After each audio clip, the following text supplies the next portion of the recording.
నమస్కారం అమ్మా. నమస్తే అమ్మా. అమ్మ, చనిపోయిన వారి ఫోటోలకు నైవేద్యం పెట్టాల్సిన అవసరం ఉందా అమ్మా? అసలు చనిపోయిన వాళ్ళని దేవుడి గదుల్లోనే పెట్టం కదా, ఉమ్, పెట్టకూడదు. దేవతలు వేరు, పితృదేవతలు వేరు, ఇద్దరు వేరు వేరు ఉన్నారు. ఉమ్, వీళ్ళు పితృదేవతా గణంలోకి చేరుకోబోతున్నారు. ఇంకా వీళ్ళు పితృదేవతలుగా పూర్తిగా అవ్వలేదు, ఆ గణంలోకి వెడుతున్నారు. ఓకే. అందుకని మొదటి 10 రోజులు వెళ్ళరు గనక 11 రోజులు రోజు పెడతారు. ఉమ్, ఆ తర్వాత కొంచెం ముందుకు వెళ్ళిన తర్వాత నెల రోజులకు ఒక రోజు జరుగుతుంది వాళ్ళకి. అందుకని నెల నెల మాసికం పెడతారు, ఉమ్, అప్పుడు పెడతారు ఆహారం. తర్వాత సంవత్సరానికి ఒక రోజు జరుగుతుంది. మనకు సంవత్సరం అయితే వాళ్ళకు ఓ రోజు అవుతుంది. అందుకని అప్పుడు సంవత్సరానికి ఒకసారి వారికి పిండ ప్రదానం చేస్తారు, తర్పణాలు ఇస్తారు, అది తద్దినమని పెడతారు ఉమ్, కదా. అవునమ్మా. అట్లాంటిది ఇంట్లో ఫోటో గుర్తుగా పెట్టుకున్నాము, ఉమ్, వాటికి నైవేద్యం పెట్టడం ఏంటమ్మా? నైవేద్యం అనేది దేవతలకు పెట్టేది. అవును. మరి వీళ్ళంతా పితృదేవతల గణానికి చెందుతున్నారు కదా, వాళ్ళకి పెట్టేటప్పుడు స్వాహ అని పెట్టకూడదు. ఉమ్, అందుకని వాటికి పెట్టే పని లేదు. వాళ్ళకి పిండ ప్రదానాలు చేయాలి, తర్పణాలు చేయాలి తప్ప రోజు నైవేద్యాలు పెట్టడం అన్నది ఎక్కడా లేదు. ఉమ్, ఎందుకంటే ఆ పద్ధతే లేదు. నైవేద్యం పెట్టేప్పుడు ఏమంటున్నాం? గాయత్రి మంత్రం చెప్పి స్వాహ అని చెప్తున్నాం. స్వాహ అనంగానే అగ్నిదేవుడి పక్కన ఉండేటటువంటి స్వాహాదేవి దేవతలకి ఏ పేరు చెప్పామో ఆ దేవతలకి తీసుకెళ్తుంది. పితృదేవతలకి చెప్పేటప్పుడు స్వాహ అని చెప్పరు, స్వధ అని చెప్తారు. ఓ, స్వధ అంటే అగ్నిదేవుడి యొక్క రెండో భార్య. ఇక్కడ భార్యలు ఉంటే మళ్ళీ గుర్తుపెట్టుకోండి. భార్యలు అనగానే ఆహాహా దేవతలు ఇద్దరేసి భార్యల్ని పెళ్లి చేసుకున్నారు, మేము కూడా చేసుకుంటామంటే భరించగలిగితే చేసుకోండి. ఉమ్, ఇంగ్లీష్లో ఒక సామెత ఉంది, ఇద్దరు భార్యలు ఉన్న వాడికి పనిష్మెంట్ ఏమిటంటే ఇద్దరు అత్తగారులు అన్నట్టు. ఆ, అట్లా ఆ, అది వాళ్ళ శక్తులు అంతే, అంతకన్నా ఇంకేం లేదు. అగ్నిదేవుడి యొక్క ఒకానొక శక్తి స్వాహ, ఈవిడేమో దేవతలకు పట్టుకెళ్ళి ఇస్తుంది, అగ్నిలో వేసిన దాన్ని. స్వధ అన్నావిడ తీసుకెళ్ళి పితృదేవతలకు ఇస్తుంది. కనుక నైవేద్యం పెట్టేటప్పుడు నైవేద్యం అనగానే మీకు స్వాహ చెప్తాం కనుక దేవతలకు వెళుతున్నప్పుడు పితృదేవతలకు వెళ్ళదు కదా.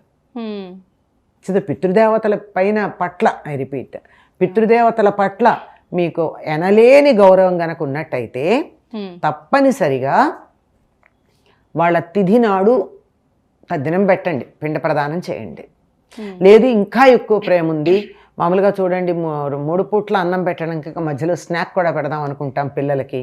అట్లా మధ్యలో పెట్టాలంటే అమావాస్యకి తర్పణాలు ఇవ్వండి, పిండ ప్రదానాలు అక్కర్లా. ఓకే. తప్పనిసరిగా ఇలా కొన్ని సమయాలు ఉన్నాయి. అమావాస్యలే కాకుండా మొత్తానికి షణ్ణవతులు అంటారంటే 69, 94 ఏదో ఉంది. అన్ని రోజులు పితృదేవతలకు మనం తర్పణాలు ఇచ్చే రోజులు. తద్దినం పెట్టేటప్పుడు పిండం పెడతాం, మిగిలిన సమయాల్లో తర్పణాలు ఇస్తాం. లేదా ఎక్కడన్నా తీర్థయాత్రలకు వెడితే ముందు ఆలయంలో దేవుణ్ణి దర్శించుకోవడానికన్నా ముందు నదీ తీరాన నదో కొలనో ఉంటుంది కదా, అక్కడ పితృదేవతలకి తర్పణాలు ఇచ్చి వీలైతే పిండ ప్రదానాలు చేసి చెయ్యాలి తప్ప నిత్యం అదే చనిపోయినటువంటి వారి ఫోటోలకి నైవేద్యం పెట్టనవసరం లేదు. పెట్టినా వెళ్ళదు, చేరదు వాళ్ళకి. ఎందుకు చేరనప్పుడు? ఓకే. ఇప్పుడు ఉదాహరణకి అమెరికా వెళ్ళి అక్కడ ఏమన్నా కొనుక్కోవాలంటే రూపాయలతో నడుస్తుంది ఆ వ్యవహారం. ఏం చేయాలి? డాలర్లు మార్చుకోవాలి. ఆ లోకాల్లో ఉన్న వాళ్ళకి నేను ఇక్కడ పెట్టింది ఎలా పెడుతుంది? అక్కడికి ఎక్స్చేంజ్ ఉండాలి, విదేశీ మారకం ఇక్కడ, మరోలోక మారకం ఇక్కడ. దీనికి వస్తువుని ఆ లోకానికి ట్రాన్స్ఫర్ చేసేటట్టుగా దాన్ని మార్చి పంపించాల్సినటువంటి అవసరం ఉంటుంది. అది మంత్రంతో తర్పణాల ద్వారానే పెడుతుంది. వాళ్ళకి తర్పణాలు ఇస్తే చాలు. అయితే అమ్మ, ఇంట్లో ఏమన్నా ఫంక్షన్స్ జరిగినప్పుడు, పండగలప్పుడు ఫస్ట్ వండగానే వాళ్ళకు తీసి ఫోటో దగ్గర పెట్టి నమస్కారం చేసుకుంటుంటారు కదమ్మా, అట్లా చేయొచ్చా మరి? అక్కడేమీ మీరు నైవేద్యం పెట్టట్లేదుగా. నైవేద్యం పెట్టారా? పెట్టట్లా. అక్కడ పెట్టడానికన్నా ముందు ఏం చేస్తారు? ఇంట్లో పద్ధతి ఉంటే ముందు దేవుడి దగ్గర నైవేద్యం పెట్టి, ఆ నైవేద్యం పెట్టింది ఆ పితృదేవతలు తినరు.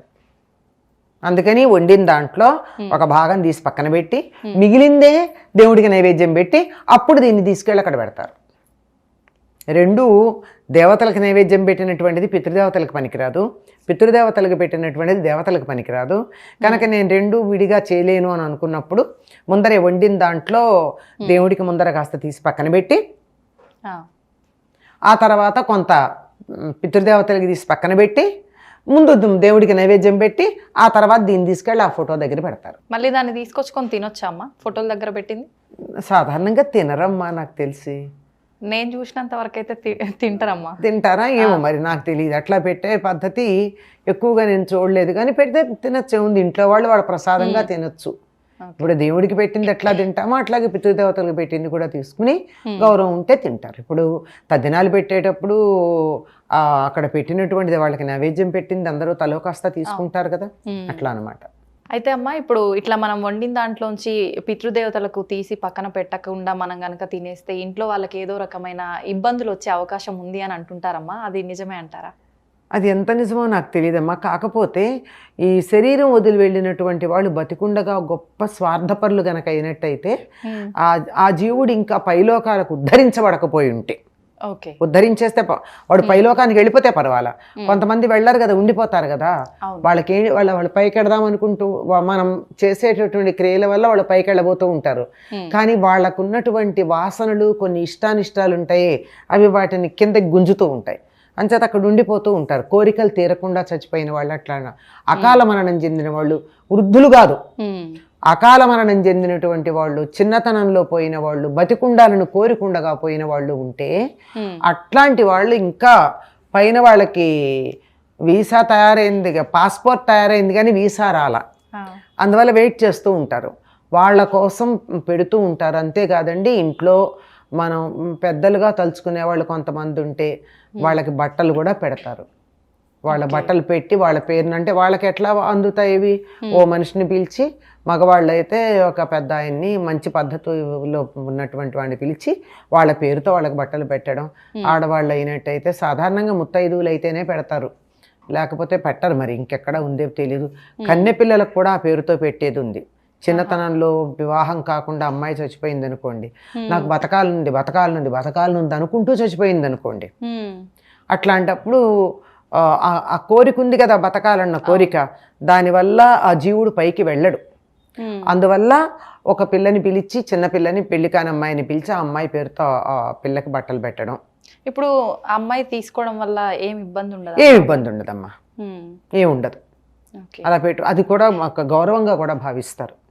ఒక ముత్తైదు పేరు మీద కానీ, ఒక కన్నెపిల్ల పేరు మీద కానీ, ఒక పెద్ద ఆయన పేరు మీద కానీ బట్టలు పెడితే తీసుకోవడం అన్నది, ఇది కొద్ది మంది గురించి అయితే అసలు ఈ పద్ధతి మనకు ఉందమ్మా. అసలు ఎట్లా అంటే, పెళ్లి జరుగుతుంటే ముందు నాంది శ్రాద్ధం చేసి తర్వాతే పెళ్లి తంతు మొదలు పెడతారు. ఆ శ్రాద్ధం అన్న పదం మనకి నచ్చదు గనక నాంది అని వదిలేస్తాం. ముందర పితృదేవతల్ని తృప్తిపరచి ఆ తర్వాతే పెళ్లి కార్యక్రమంలోకి వస్తాం.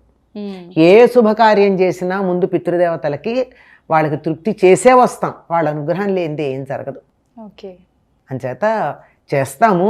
కాకపోతే మీరు అన్నట్టు ఈ నైవేద్యాలు పెట్టాడాలి, ఇవన్నీ మనకి సంబంధించింది. కానీ శాస్త్రంలో వాళ్ళని తృప్తిపరిచే పని ఎలాగూ ఉంది.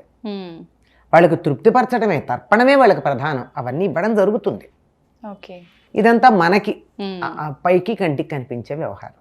అంటే మొత్తానికి పితృదేవతలను తృప్తిపరచాలని అయితే ఉంది, ఉన్నమా తప్పని. ఈ రకంగా అయితే ఎవరికి నచ్చినట్టు వాళ్ళు చేస్తారు. శాస్త్రం ఎలాగో వేరే ఉంది, దాని అర్థాలు మనకి తెలియవు గనక ఆ పురోహితుడు చేసేస్తూ ఉంటాడని. నేను అవును, అయ్యగారు రకరకాల పేరుతో పిలుస్తారు కదా, బ్రహ్మ అంటారు, అయ్యగారు అంటారు, పురోహితుడు అంటారు, ఏదో పేరు ఆయన చేసేస్తూ ఉంటాడు. మనకు అర్థాలు తెలియవు, మనకి తెలియడం కోసం మనం ఇచ్చేసుకుంటాం అంతే. చక్కగా తెలియజేశారమ్మా. నమస్కారం.